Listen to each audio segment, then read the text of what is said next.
Look जर तुम्ही बघाल तर एकदमच वेगळा आहे. म्हणजे दगडू गण्या टाकाटकमध्ये गाणं होतं मी. तर आता त्याच्यानंतर मी टिकल्या करतोय आणि त्याचं नाव पण इंटरेस्टिंग आहे.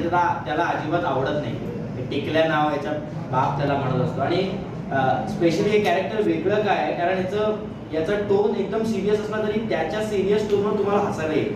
आता मी ट्रेलर बघितला असेल तर त्याच्यात त्याची बरीच वाक्य आहेत जी तुम्हाला हसायला लावणार पण तो सिरियसली बोलतोय. आणि असं आहे की त्याच्या बापाने त्याला सुधारगृहात टाकलेलं आहे. स्वतःच्याच बापाने सुधारगृहात टाकणं हे त्याला मेंटली किती डिप्रेसिंग असेल. आणि तिथून ही फिल्म सुरू होते आणि ती कशी त्या नात्यांमध्ये ती म्हणजे कसं चांगलं होतं का वाईट होतं, त्याचा बाप त्याला किती टोमणे मारतो. हा ते उलगडत जातो पुढे पुढे जाऊन. आणि या फिल्ममध्ये ना मला असं वाटतं म्हणजे आम्ही जेव्हा नरेशन घेतली होती तेव्हा मला असं वाटलं की सरांनी जेव्हा मला लुक दाखवला तेव्हा मला असं वाटलं की नाही आपण केली पाहिजे. कारण एक तर वेगळी भूमिका आणि लोकांना जे हवं